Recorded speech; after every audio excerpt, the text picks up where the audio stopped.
En ce temps-là, Marie rendit grâce au Seigneur en disant, « Mon âme exalte le Seigneur, exulte mon esprit en Dieu mon Sauveur. Il s'est penché sur son humble servante. Désormais, tous les âges me diront bienheureuse. Le Puissant fit pour moi des merveilles. Saint est son nom. Sa miséricorde s'étend d'âge en âge sur ceux qui le craignent. Déployant la force de son bras, il disperse les superbes. Il renverse les puissants de leur trône, il élève les humbles. Il comble de bien les affamés, renvoie les riches les mains vides. Il relève Israël son serviteur. Il se souvient de son amour, de la promesse faite à nos pères en faveur d'Abraham et sa descendance à jamais. Marie resta avec Élisabeth environ 3 mois, puis elle s'en retourna chez elle. Acclamons la parole de Dieu.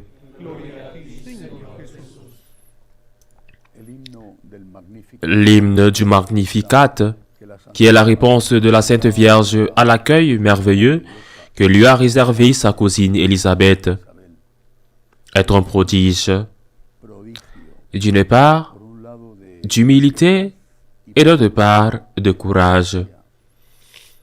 Je dirais même que c'est un cantique profondément révolutionnaire. D'une part, la Vierge reconnaît que c'est Dieu qui fait tout en tous. Bien sûr, la collaboration de l'homme est nécessaire et le Seigneur a eu besoin de la collaboration de la Vierge. C'est pourquoi il a envoyé l'ange Gabriel pour lui en demander la permission. Mais c'est Dieu qui fait des merveilles et c'est cela la véritable humilité. L'humilité ne consiste pas à dire que ce que nous faisons n'est pas bon, qu'il s'agisse d'écrire, de prêcher, de planifier la construction d'un bâtiment, de travailler dans un magasin, de préparer un repas à la maison, de faire une œuvre de charité pour une personne dans le besoin. L'humilité ne consiste pas à dire « cela ne vaut rien, cela ne vaut pas la peine ». C'est une fausse humilité. Parce qu'à l'intérieur, nous reconnaissons que oui, nous avons bien fait et que nous méritons les éloges que l'on nous fait. La véritable humilité consiste à attribuer à Dieu le mérite de ce que nous faisons, parce que nous sommes conscients que, sans lui, nous ne pouvons pas faire le bien. Sans lui, nous ne sommes rien. C'est cela la véritable humilité. Dieu a fait pour moi des merveilles. J'ai collaboré, dit la Madone, mais c'est Dieu qui a fait les merveilles dans son œuvre. Sans ma collaboration, cela n'aurait pas été possible. Mais c'est Dieu qui a fait les merveilles. Mais après cet hymne à l'humilité et à la véritable humilité, la Vierge dit des choses formidables. Elle dit que le Seigneur disperse les superbes, renverse les puissants de leur trône, mais élève les humbles et comble de bien les affamés. De quel côté de l'histoire voulons-nous être? Parce qu'il y a une partie de l'histoire qui est vécue ici, celle de ceux qui ont le pouvoir et l'ont souvent obtenu, sinon illicitement, du moins immoralement, mais qui exercent ensuite ce pouvoir souvent d'une manière despotique et cruelle. Voulons-nous être de ce côté de l'histoire? Ou voulons-nous être de l'autre côté de l'histoire, là où était la Vierge Marie, là où étaient les saints, là où était notre Seigneur, né dans une grotte et crucifié comme un criminel. Parce que cette autre partie de l'histoire est la nôtre. Celle des disciples du crucifié, celle des disciples de l'enfant de Bethléem, celle de ceux d'entre nous qui veulent imiter la Vierge dans son amour pour Jésus. Et cette partie de l'histoire est beaucoup plus importante parce qu'elle est plus longue, elle est éternelle. Et encore une fois, je reviens à ce que je répète inlassablement,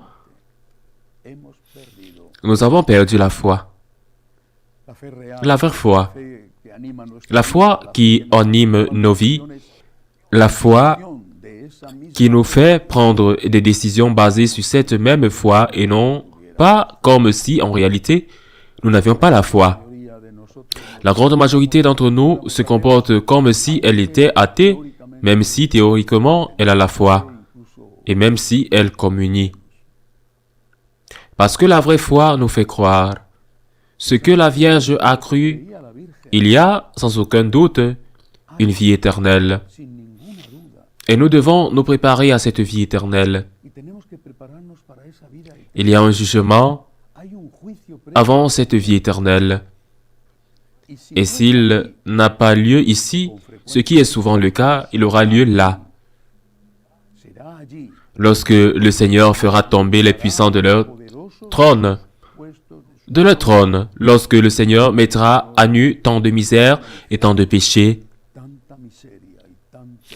nous aussi, en ce jour glorieux et terrible, nous serons sûrement accusés de nos misères et de nos péchés. Mais puissons-nous au moins dire, Seigneur, j'ai demandé ton pardon. Je me suis levé encore et encore, j'ai fait ce que j'ai pu, pardonne-moi, Seigneur. Le Seigneur renverse les puissants de leur trône, dit une jeune fille qui vient d'être enceinte, qui ne sait pas encore ce qui l'attend dans la vie, qui ne sait pas encore que, dans quelques mois, elle devra arriver à Bethléem et qu'il n'y aura pas d'endroit décent pour faire naître son enfant, qui ne sait pas encore qu'elle devra fuir très vite pour éviter que son enfant ne soit tué, qui ne sait pas encore que son enfant sera crucifié 33 ans plus tard. Mais c'est une jeune fille qui a la foi, qui le dit. Avons-nous cette foi? On dit que tous les hommes ont un prix et que tous les hommes, à mesure que le prix augmente, finissent par se vendre. Ce n'est pas vrai. Les saints n'ont pas été vendus. Les martyrs n'ont pas été vendus. La Sainte Vierge n'a pas été vendue. Notre Seigneur n'a pas été vendu. Et nous devons dire au Seigneur, mon prix, c'est toi. Tu as payé pour moi. Saint Paul a dit, tu nous as rachetés, Seigneur, par ton sang. Ils ont payé un prix pour nous, le prix du sang.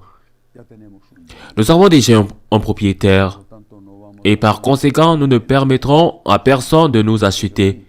Mais, comme les tentations existent, demandons continuellement au Seigneur, afin que nous ne nous vendions à personne parce que nous sommes déjà à lui, et n'oublions pas qu'il y a un jugement et qu'il y a la vie éternelle. Je voudrais terminer cette homélie sur 2 notes. Premièrement, c'est le jour où l'on lit et médite le Magnificat, et notre télévision s'appelle magnificat.tv. C'est donc un jour où je demande des prières pour notre télévision. Mais aussi un jour où je voudrais dire que nous avons maintenant atteint 1 million d'abonnés. Des abonnés gratuits. Non pas que nous devions payer une redevance. Si nous devions payer une redevance, nous nagerions dans l'or. Et je ne sais pas si nous pourrions avoir la conscience tranquille. Mais tout est gratuit. Nous l'avons reçu gratuitement. Nous le donnons gratuitement.